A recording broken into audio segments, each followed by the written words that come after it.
Assalamualaikum warahmatullahi wabarakatuh. Alhamdulillahilladzi arsala rasulahu bil huda wa dinil haqq liyudhhirahu 'ala ad-dini kullihi wa kafaa billahi shahidan. Asyhadu an la ilaha illallah wahdahu la syarika lahu wa asyhadu anna Muhammadan abduhu wa rasuluh.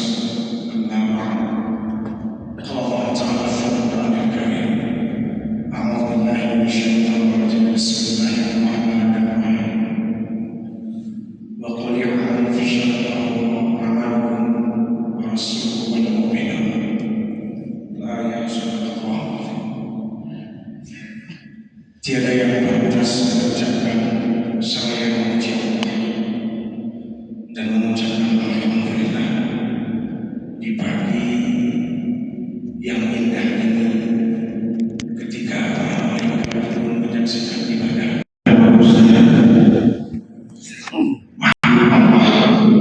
yang indah di permukaan bumi ini. Semoga terang langkah kita dari rumah masing-masing dicatat Allah sebagai amal ibadah kita, dan yang paling utama adalah Allahumma satu-satunya. Selalu kita berselawat kepada Tuhan kita Nabi Muhammad sallallahu alaihi wasallam. Bibarakatin Allahumma shalli ala sayyidina Muhammad wa ala alihi wa ashabihi wa barik wasallim. Semoga kita semua bisa bermuajah, berkumpul, berjumpa, bersua dengan Rasulullah sallallahu alaihi wasallam di yaumil akhir kelak. Sidang jamaah salat subuh dan pendengar RRI dimanapun berada, al-muhtaramin, pimpinan kita, orang tua kita, Bapak Bupati Kabupaten Aceh Tengah. Dalam surat At-Taubah ayat 105 tadi, Allah memberitahu kepada kita sebuah peringatan ataupun sebagai pandangan kita bersama. Wa qul ya'malu fasyallahu amalakum wa rasuluhu wal mu'minun. Konteks ayat ini ialah bekerjalah kamu, maka Allah, Rasulnya dan orang-orang akan melihat pekerjaan itu. Sesungguhnya kalau dibawa secara global, ayat ini adalah bekerja dalam keseharian, baik itu untuk keluarga, masyarakat, dan sebagainya, adalah landasan daripada ketulusan atau sebuah keikhlasan. Ikhlas itu mungkin banyak persepsi orang untuk menerjemahkan dalam bahasa lisannya. Paling simpel adalah kalau kita bekerja, beramal, yakni lakukan dengan ketulusan,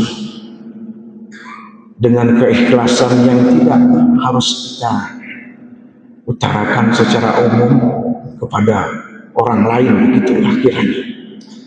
Namun beberapa teori sidang jamaah subuh dan pendengar RRI yang dirahmati Allah, kita lihat sebuah peristiwa sebagai gambaran umum kita dari peristiwa ketika baginda Nabi Ibrahim alaihissalam dibakar kala itu. Secara histori sidang jamaah subuh yang dirahmati Allah dan pendengar RRI,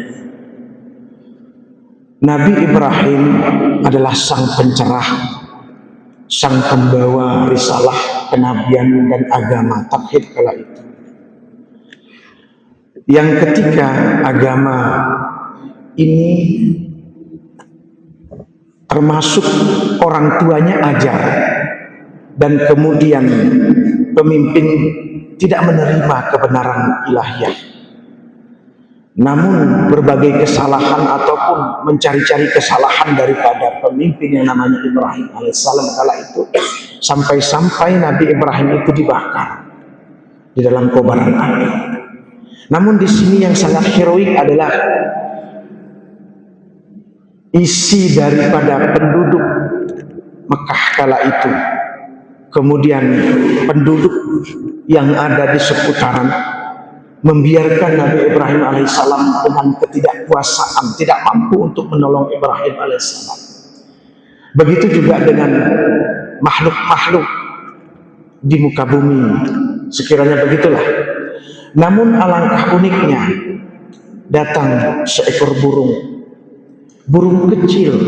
Kita bayangkan seekor burung berterbangan mondar-mandir ke Laut Merah, ke dalam lautan. Lalu di tengah perjalanan dihentikan beberapa hewan yang lain menurut bahasa mereka. Apa yang dikatakan? Gajah, jerapah, ataupun yang namanya unta.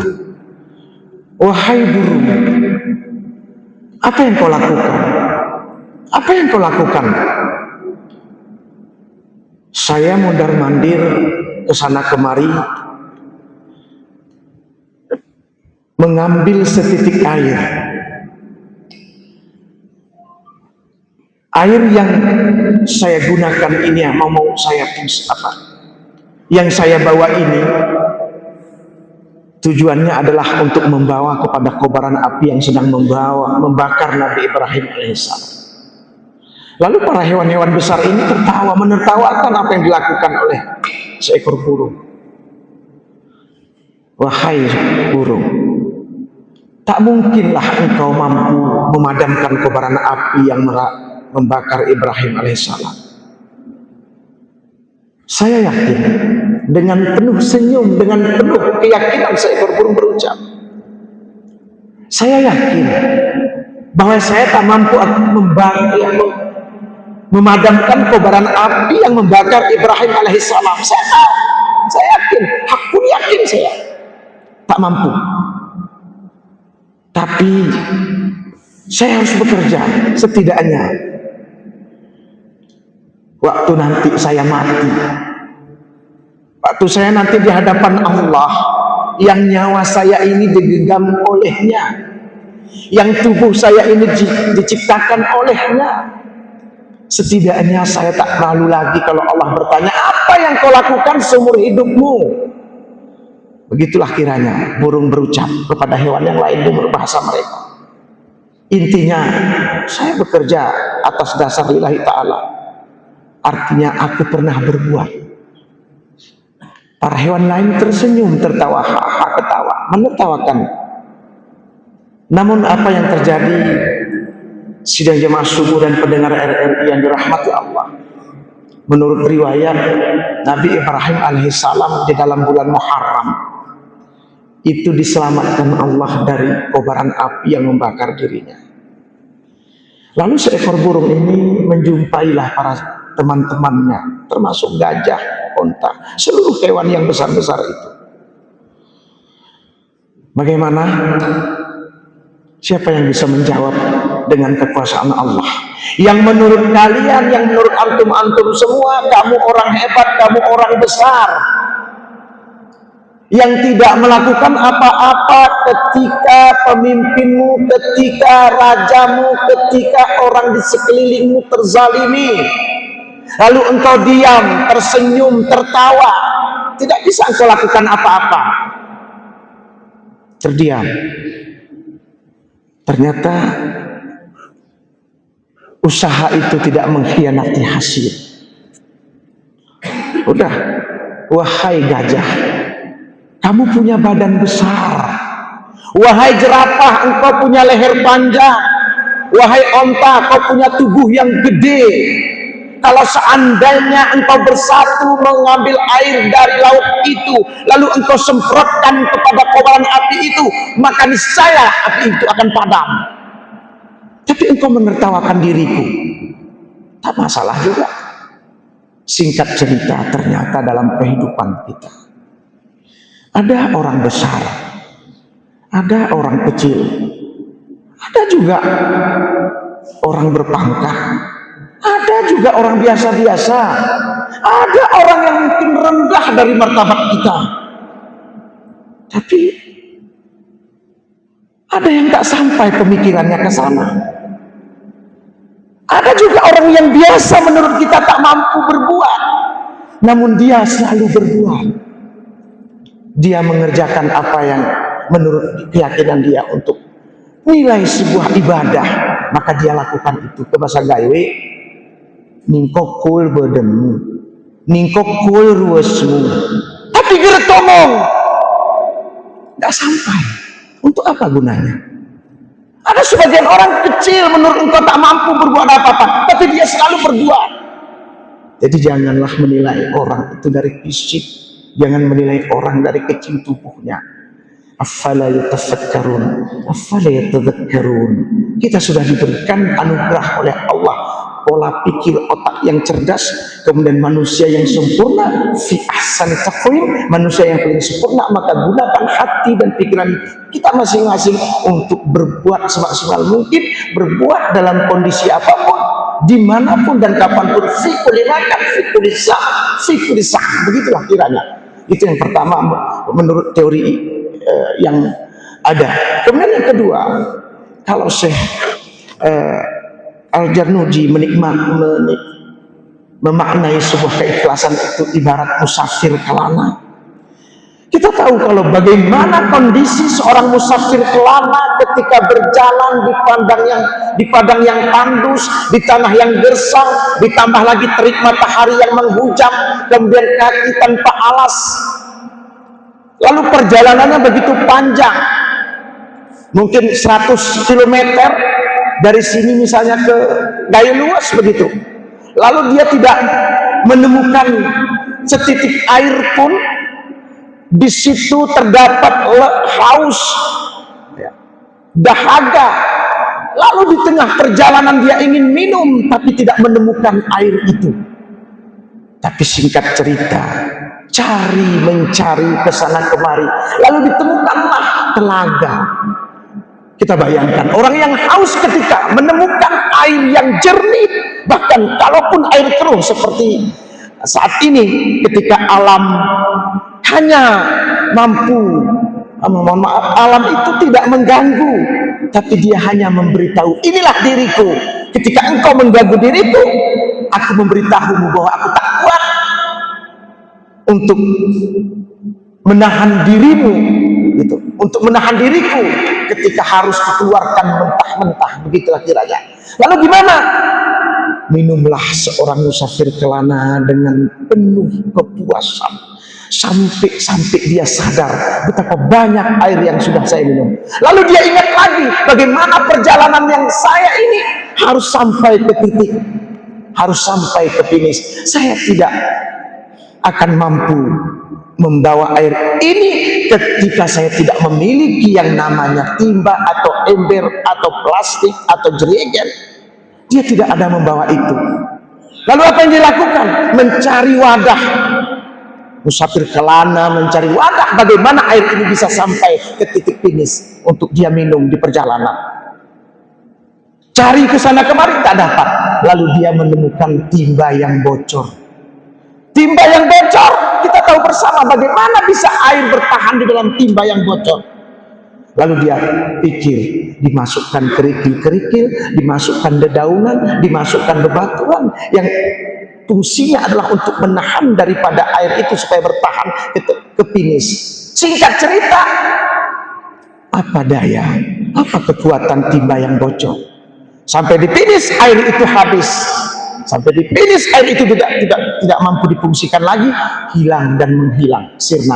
Itulah konsep dari Syekh Al-Jarnuji, bahwasanya apabila engkau bekerja, apabila engkau beramal, lalu kau ungkap, lalu kau utarakan bahwa ternyata itu menghilang air, musafir kelana yang bekerja keras, yang selalu bekerja, lalu tidak ada gunanya, menghilang.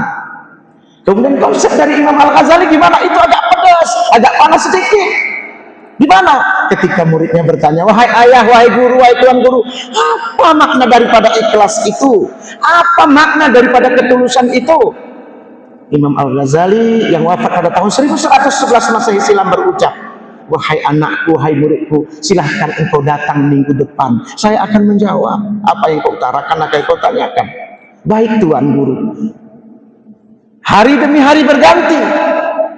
Ketujuh hari seorang murid bertanya lagi, menjumpai Imam Al-Ghazali, wahai ayah, wahai guru, apa makna ikhlas?